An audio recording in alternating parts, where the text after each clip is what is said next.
The grand lobby of Remington Hall was buzzing.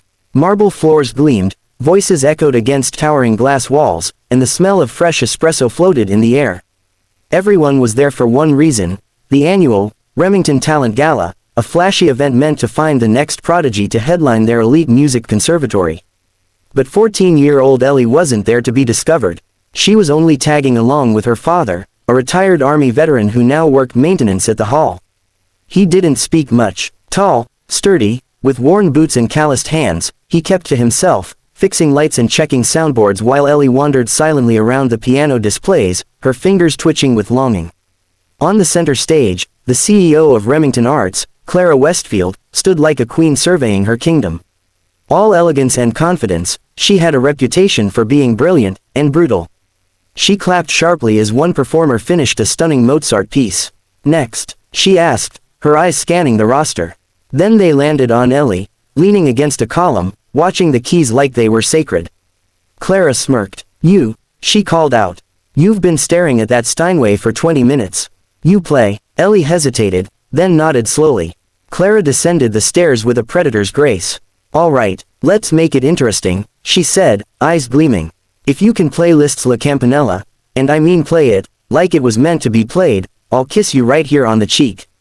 The crowd chuckled. Some raised eyebrows. Ellie flushed crimson. Her father stood frozen across the room, toolbox still in hand.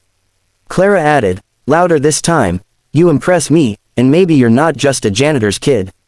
That did it. Ellie walked to the piano, her breath shaking. Her father started forward, but then stopped. Something in his eyes flickered, pain, pride, fear. But he let her go. She sat down. The hall was silent, and then, she played. It started soft, delicate as glass, then soared. Her fingers danced across the keys, painting fire and light. The notes rang with impossible clarity, full of emotion and something deeper, longing. Loss, hope. People stopped moving. Conversations died mid-sentence. Even Clara's smirk faded. When Ellie finished, there was no applause. Just silence, and tears. From Clara, she stepped forward slowly, voice low. "Who taught you that?" Ellie turned toward her dad. "He did," she whispered.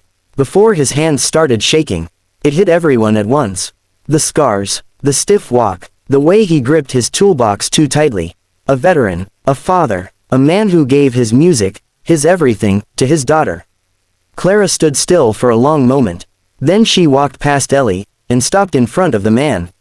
"You served?" she asked quietly. He nodded. 20 years. Lost a lot. Music helped me get back. I passed it on to her." Clara blinked hard. "I misjudged you," she said simply. "Both of you." She turned to the crowd. "Ladies and gentlemen, I think we just found our headliner." Ellie gasped. Her father looked away, eyes glistening.